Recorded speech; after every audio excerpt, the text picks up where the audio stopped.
Hey everybody, getting in a little bit late. Gonna go tweet and post the link onto the website. So give me just a second to get that done, and then we will be ready to rock some more holiday tunes today. The website is jollyrogerukulele.com, and we play baritone ukulele here every weekday at whatever time it is to your time, 10 a.m. My time. Paste. Nope, that's not what we do. Oh yeah, that is what we do. Paste. Whoops. Everything's a mess here. Hold on, I goofed it up. Space. Backspace. All right. Paste. Shift. Highlight. Link. I can't do two things at the same time. Enter. Edit. Settings. Open a new window. Update. Okay. Patience. Let the let the page refresh. While that's going, I can go tweet us, https://jollyrogerukulele.com. Tweet. For some reason my face didn't come up on that one. Sometimes it doesn't put my face on there. Good morning, Lanny. Greeley sounds good. Elizabeth was having some problems with her sound earlier today. I'm blaming Greeley. I'm blaming Weld County internet service. I don't know what kind of internet services you have up there. How do I put my face on there? I like it when it puts my face on tweets. Let's see. I don't remember how to show my tweets. I don't know why I'm tweeting at all, but tweets. All right, so it is what it is. Little thing there. Let's hit delete on that. All right, so now that's working. This can go away. And then let's make sure the link's working because you guys are coming in, but I always like to double check it. There we go. All right, so we're playing baritone today. We've got two pieces. The final two pieces of sheet music for the week are up, and on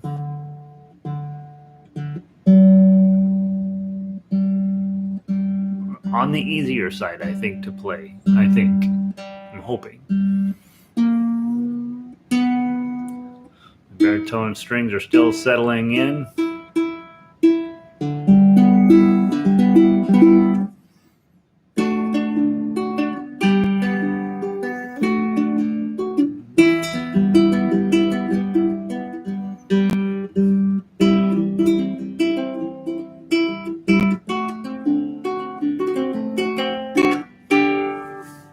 All right, so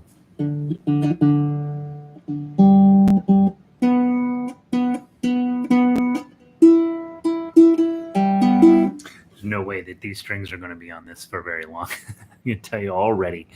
Let's see. Uh-oh. Let's see. Here's what's crazy. I just double-checked my email. I keep that window open. I don't know why. I guess basically to stress me out about how many emails I haven't responded to. And there's Cindy in there talking about Wexford Carol. And Cindy, I have found the Wexford Carol. I have downloaded it.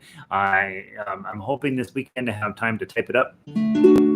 So it's by popular demand. It's coming in. The 12th century thing appears to be highly suspicious, highly doubtful it was a 12th century tune.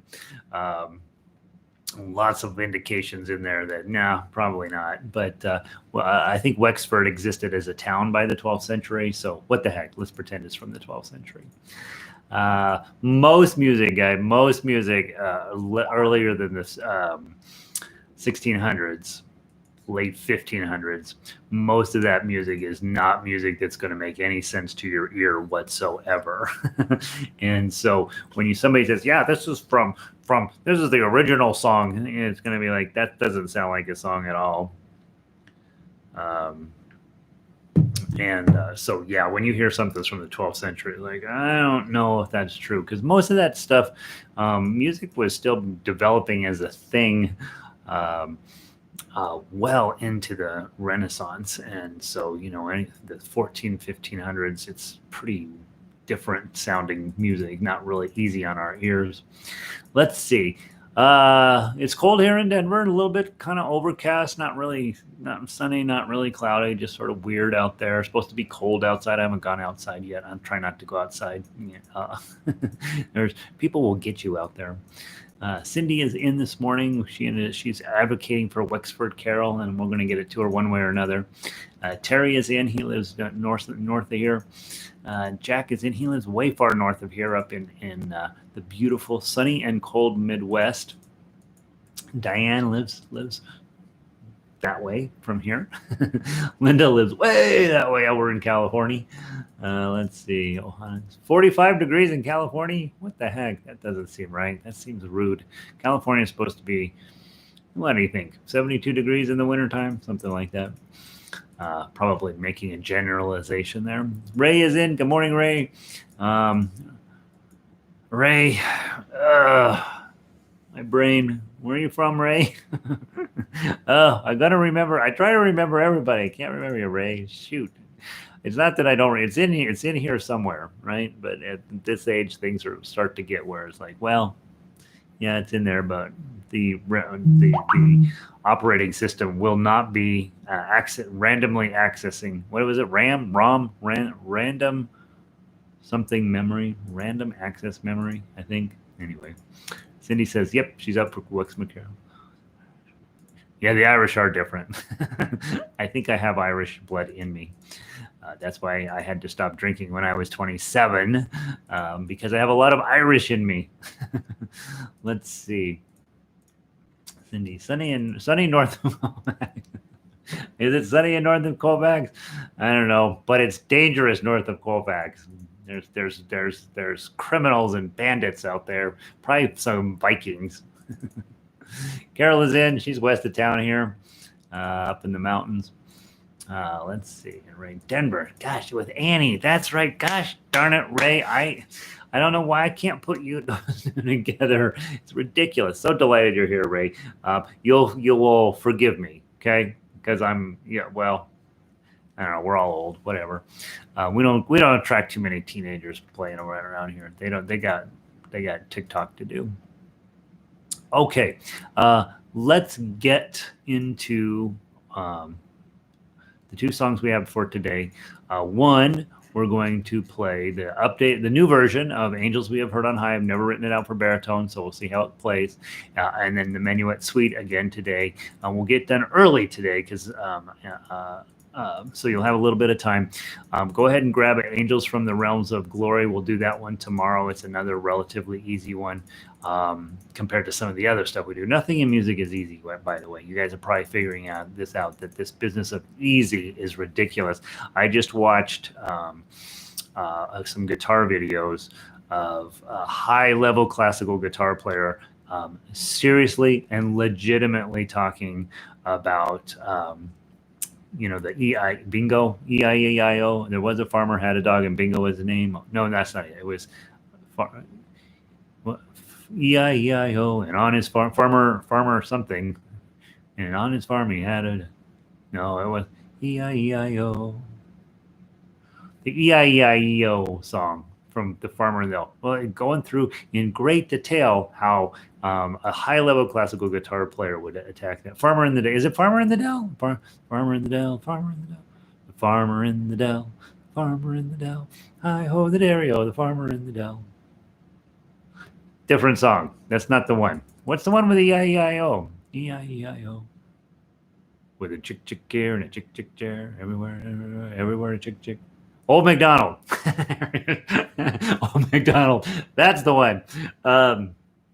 High-level classical guitar player, like legit. And she's in there sitting down going, all right, here's how you play Farmer in the Dell, or Old MacDonald, talking about right-hand patterns, left-hand patterns, thoughtfulness, dumbest song in the world. But, it doesn't matter. All songs can teach you something. All songs have their challenges. All songs. So when we talk about easy versus hard, there are definitely hard songs out there, but I don't know if any of them are easy. So I was that farmer song. All right. So let's see. I probably didn't download this now that I think about it. So hold on. Give me a second. Give me a second. Drink your coffee. Talk amongst yourselves. I don't think I downloaded on the 2 songs. I didn't. Shoot. Okay, give me just a second. It takes just a jiffy. So here's how it works. This is this gadget. This is why I'm not a big fan of the gadget. Like if this was on paper, I would have already printed it out and put it in a 3-ring binder. But because I have this thing, I'm like, oh, well, that's very convenient. I don't have to carry around 10 different binders, which I don't. But that also means that I need to remember to download stuff. So it's called Angels. I've got 2 Angel songs. All right, there's all the Angels. All right, so then I go to here, download, Baritone, Cloud, Angels We Have Heard on High, Baritone, PDF. I'm going to go ahead and get Angels from the Realms of Glory, Baritone PDF. And I download those guys. So it wants to download 3 songs. I picked 2. I guess we'll download the 3rd one, whatever it was. Down, down, down. Okay. Let's go back to the main page. Down to your storage. Storage. Whoops. Storage. Storage. Download. Baritone.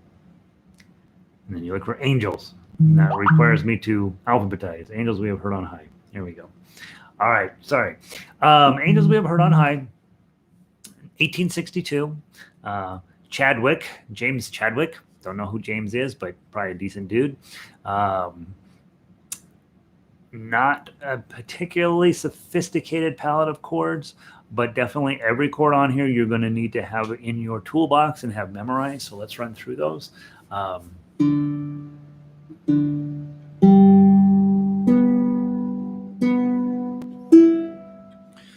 D chord, index, middle, ring. Angels we have, and then go to your A chord, which is lead with your index finger. Boom, boom, boom. Heard on, and then to get from A to D, you usually lead with your middle finger and get that one planted, and then the other 2 jump on. High, secret, singing, back to A, o'er the plain, and the mountains in reply, echoing their joyous strain. Okay, so that part is just 2 chords, right? D and A. So if you were a singer, many of you are singers, you're thinking, all right, it's a 2-chord song. I'm going to transpose it into G or C. For you guys, C isn't quite as bad as on guitar, right? So here's your C chord and there's your F chord. When you're thinking about, all right, D is my main chord, D, E, F, G, A. So there's your 1 and 5 are on those 2, or it's in the beginning of this. So if I'm playing D and A, Angels We Have Heard on High. Let's say I want to do it in C. So C, D, E, F, G. So C and G go together. Angels we have heard. Let me give you a G chord. Angels we have heard on high. So there's C and G. What if you want to do it in G? G, A, B, C, D. G and D go together. Okay. Angels we have heard on high. It's quite a bit higher for me, or I could sing it an octave lower. Angels we have heard on high. It would be much better for my voice, right? Nothing is good for my voice, but be thinking about that when you, especially on these songs where you're likely to have other people in the room who are like, oh, I like that song, let me sing with you. You want to have at least the basic tenets of how you transpose the song from singing and strumming by altering your chords. Because inevitably, no matter how good of a singer that you're working with, they will say, that's not in a good key for me. And they don't know what a good key for them is. And frankly, there's a reason why they don't. You don't necessarily sing in keys. You sing with a low note and a high note. However, voices tend to like certain keys better than other keys. So I do think being having some ability to do that isn't a bad idea at all. The last key that I think is baritone friendly is E, and then E, F, G, A, B. Okay, so B's are going to be its buddy. Angels we have heard on high, gently singing o'er the plain. That that key doesn't sound good on you, baritone. But at least you have tried them out, right? So be thinking about that as a skill set you want to be able to do. Okay. Then we have all these glorias. A kind of a crazy thing. D chord, glow, and then you're going to B7 right away. Oh, E minor. Oh, oh, Ria. So all of those chords you got to know, and they're all going to come up in your life. So no reason not to memorize them. Gloria.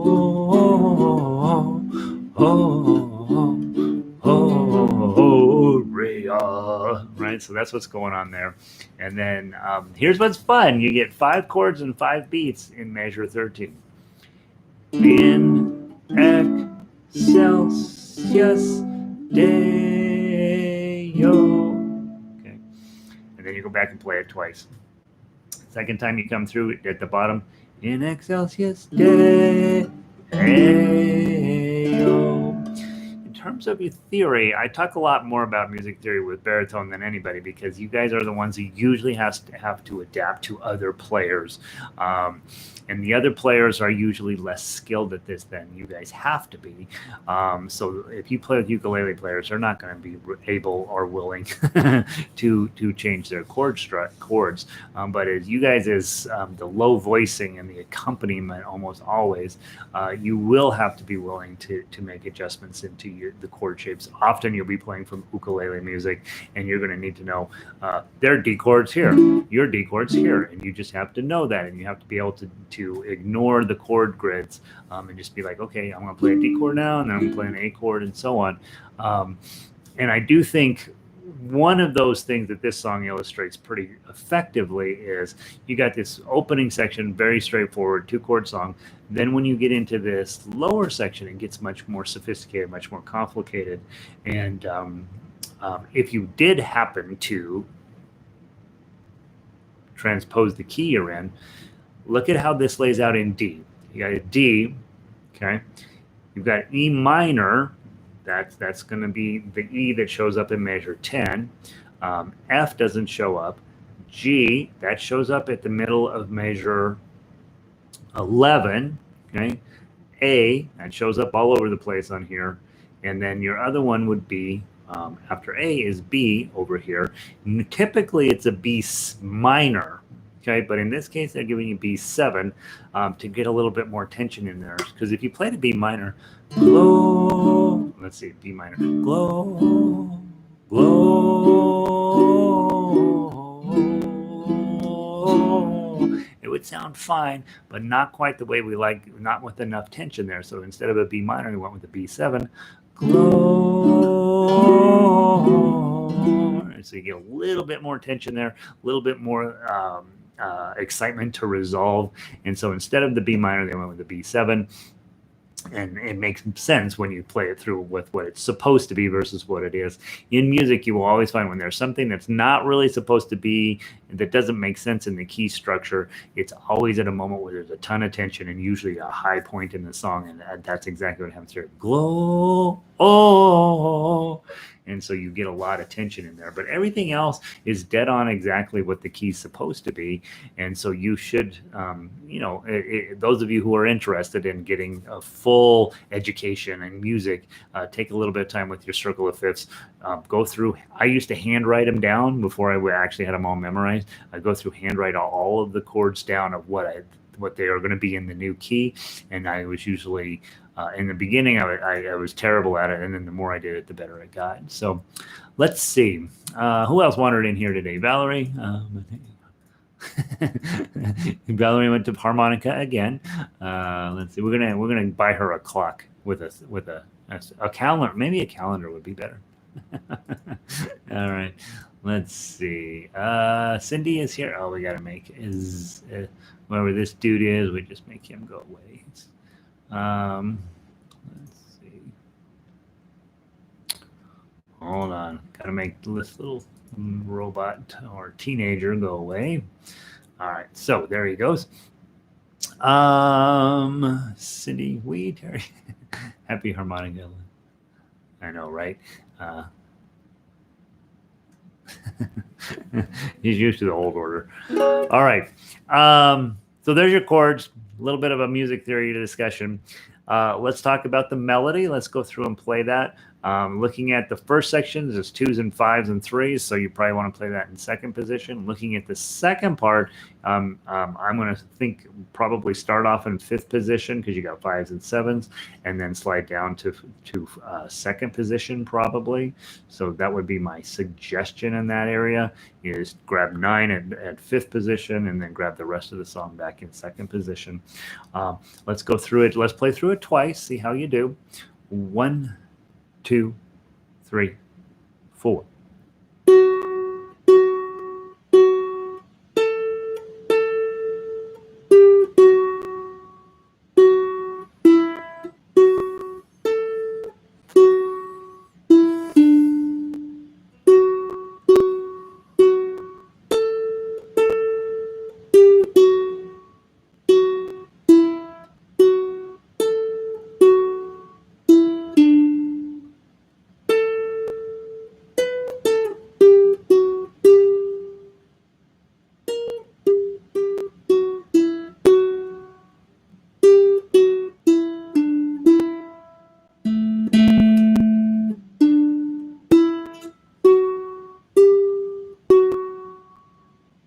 Measure 9.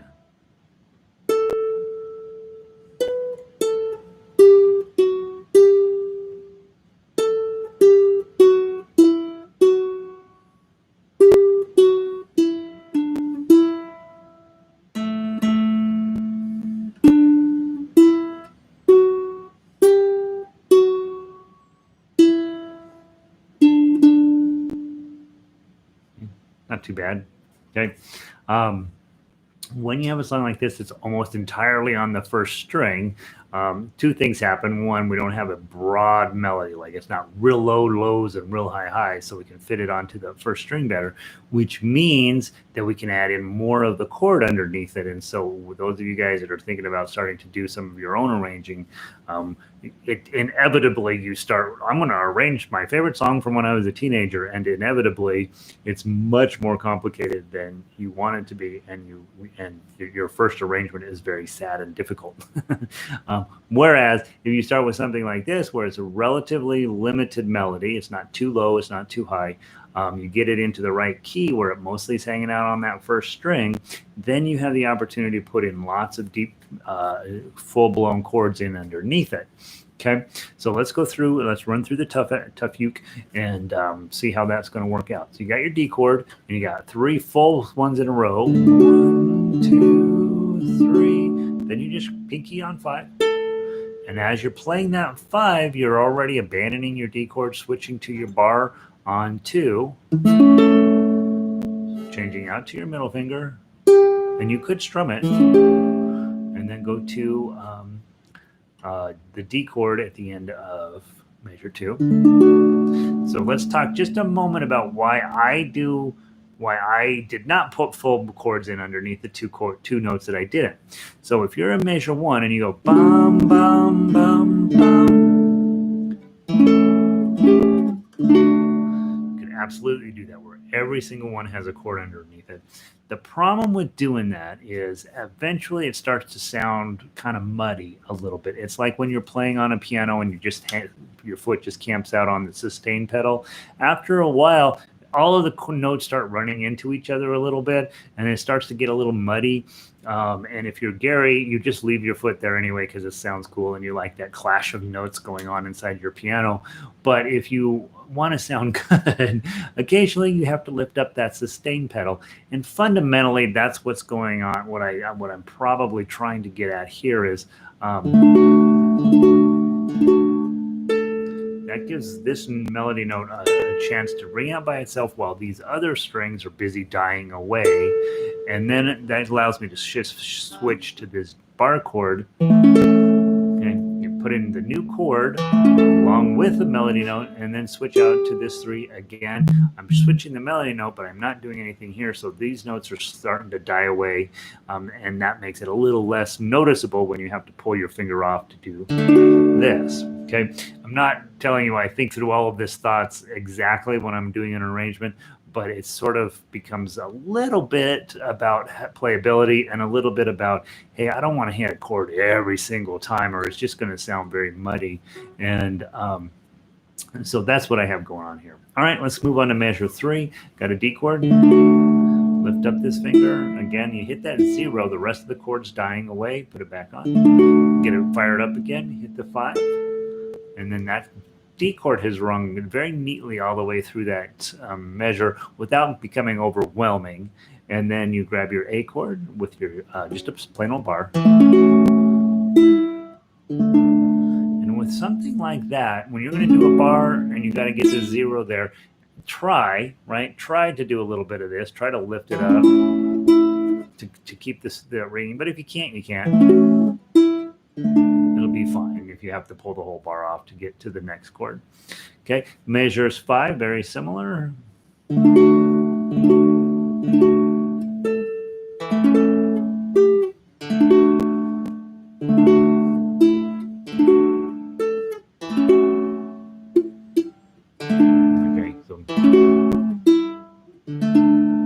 I'm not doing a good job. I just am not double jointed enough to do that. Sometimes I get it if I'm really focused. So that section there, not out of control. All of that stuff you've seen before in other songs. There's nothing there that's new necessarily as a tough uke player. Then you're also thinking about those of you who've been around a little while. I've got this way of playing it. I also have this way of playing it. Let's talk about that briefly. Probably for the most part on baritone, when you're playing fingerstyle and you're using your claw, for the most part, you're probably going to end up assigning thumb, index, middle, ring. The challenge with that is now your ring is playing the most important string, your first string, and it's your dumbest finger. It's not necessarily ideal, but that's probably how most arrangements you're going to end up playing. So you're going to have to get pretty good with getting your ring finger together. Had I my druthers, I would play mostly with thumb here and these two fingers down here. The challenge with that is that now what do you do with this string you're not playing on?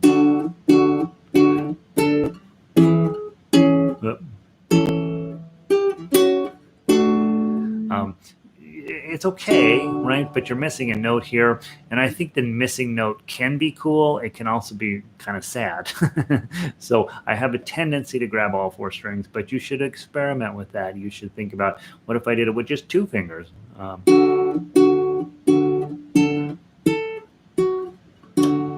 Maybe, right? So, or 3 fingers or 4 fingers, but be experimental, I guess is what I'm saying, is don't just let it be what the least amount of work is. Sometimes when you're thinking about right hand, you want to be sort of creative and adventurous, I think. So tough uke, let's play the claw side of it. 1, 2, 3, 4.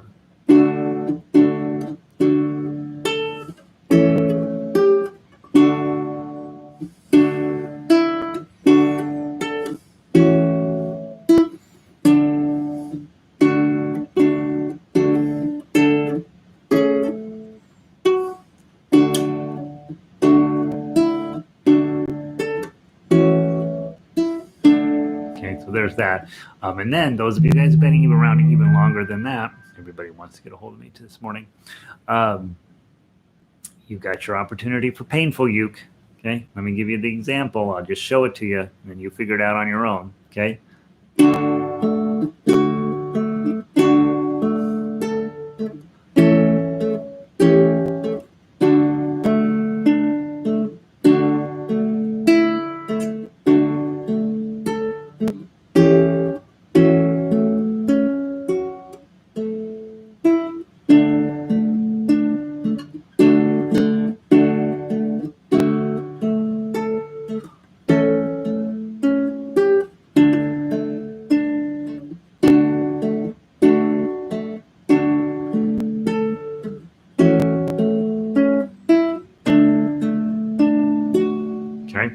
Every eighth note had a note on it, and I don't know if you noticed in measure 2, I treated those as both quarter notes, and that's a mistake. There's 2 eighth notes that follow heard, Angels we have heard, blunk, blunk, on high, blunk, blunk, blunk.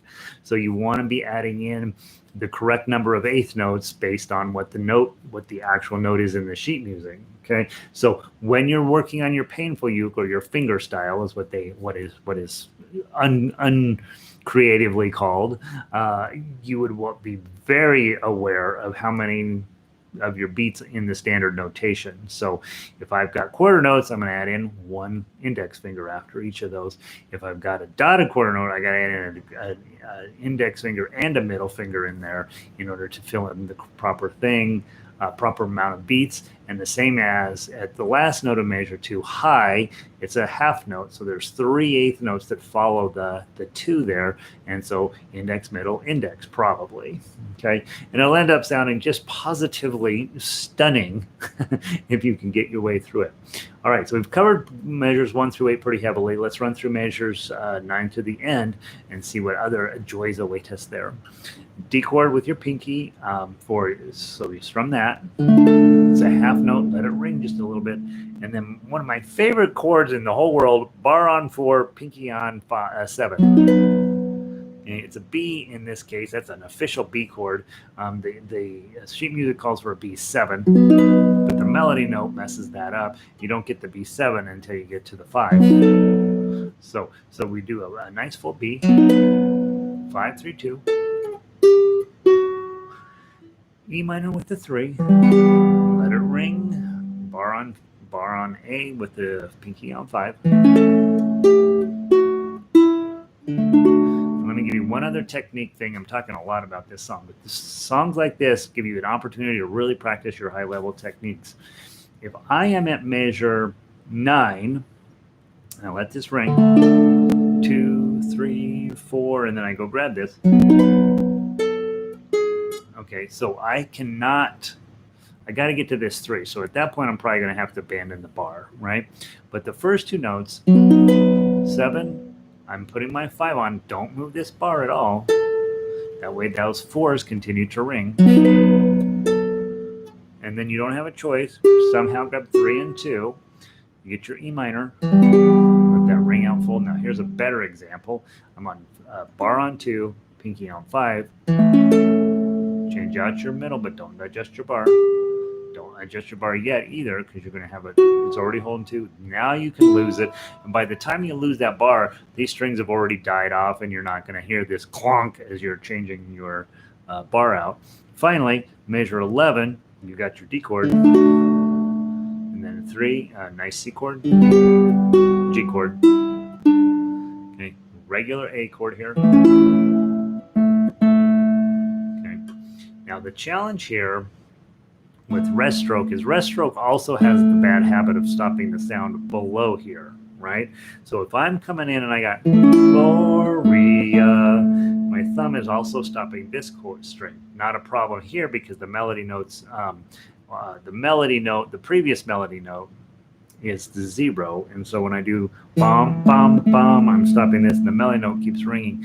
But just be mindful of that is when you're doing a thumb playing, your thumb is going to stop a lot of times on the note, on the string where the melody note is, and you stop it from ringing. That's not necessarily good or bad. You just need to be aware of it.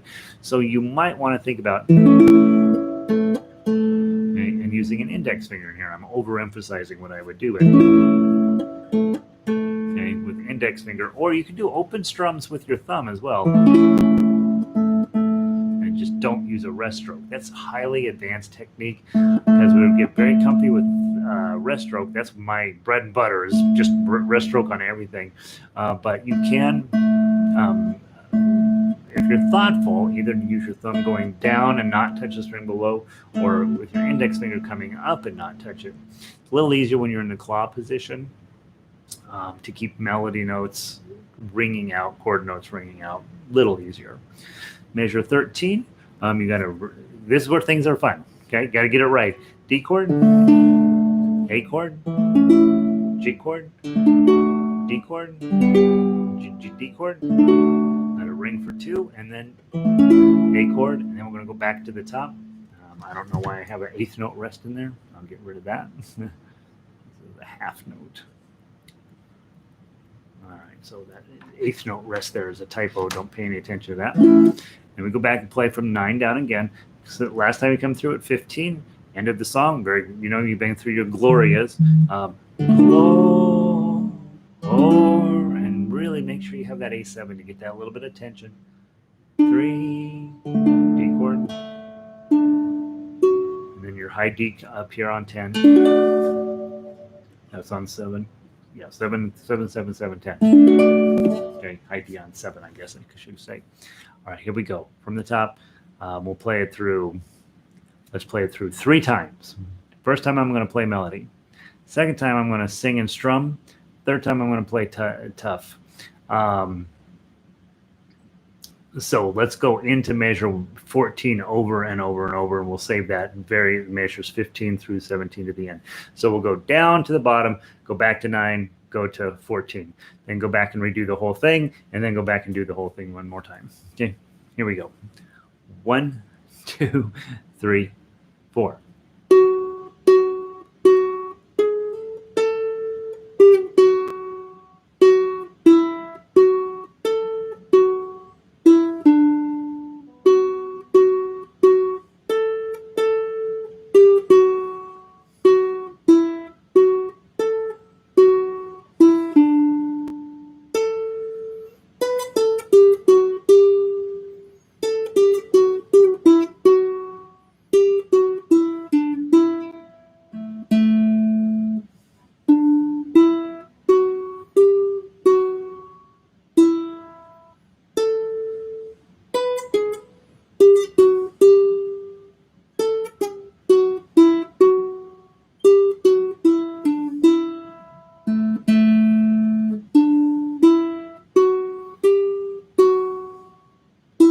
Strumming.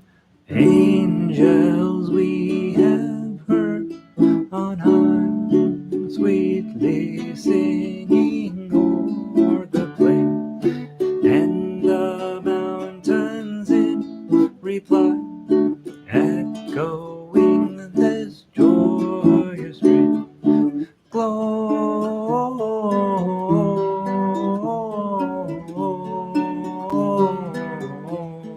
Gloria in excelsis Deo, Gloria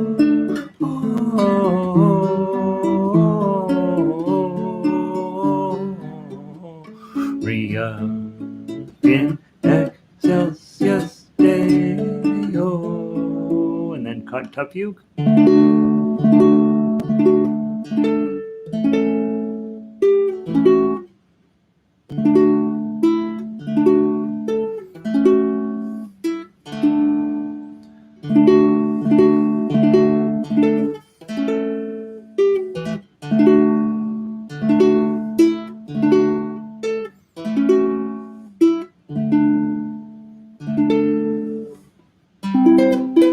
Oops, sorry. Let me get it on here right from from measure 9. 1, 2, 3, 4. 2.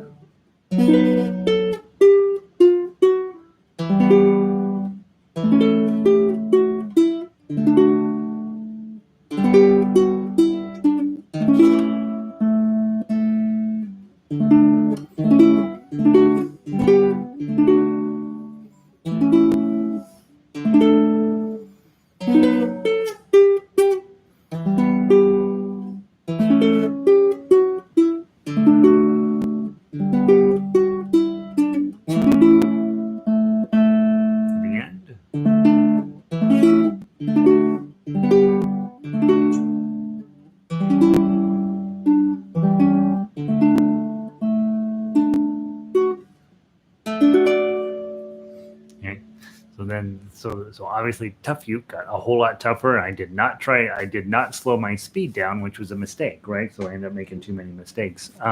But beautiful piece of music. Those of you guys that are claw pickers, be also thinking about adding in your painful uke in there. And you'll end up with the 4th way, which leads up to about 5 or 6 different ways you can play this single piece of music. Again, song doesn't matter, never matters in what we do around here, but the techniques matter. And once you get all those techniques mastered, Heck yeah, right? You're all set. You can handle that. All right, we only have 6 minutes left, so we have to very quickly run through the Minuet Suite, which I've been telling you guys. We're just going to keep doing that. So, Minuet Suite, please. It's a fun arrangement. Yeah. Oh, by the way, the paperwork's pretty good. Thanks, Linda.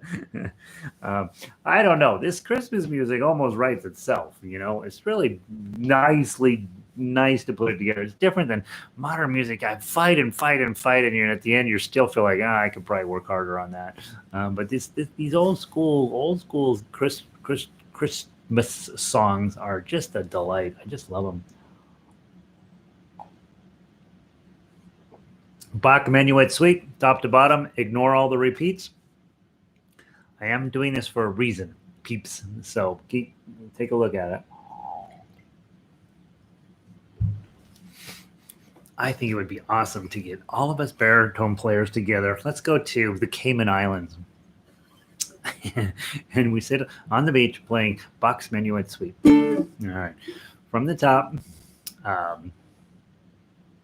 3-beat count in all the way to the bottom. Here's the problem I'm having.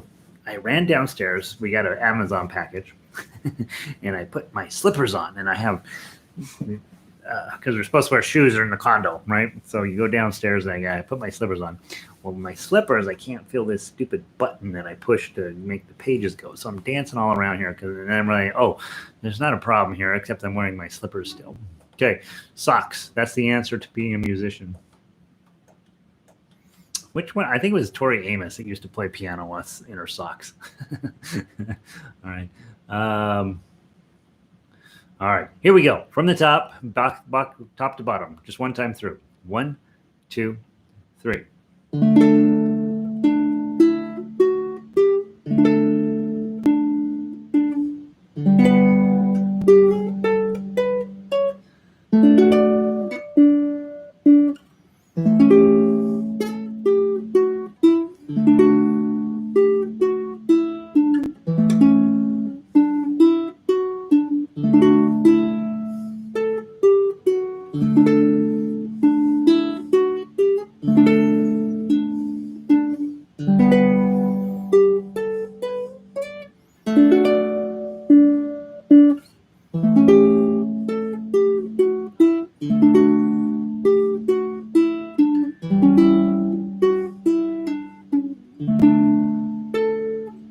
18.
Two.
All right, let's make this little thing go away.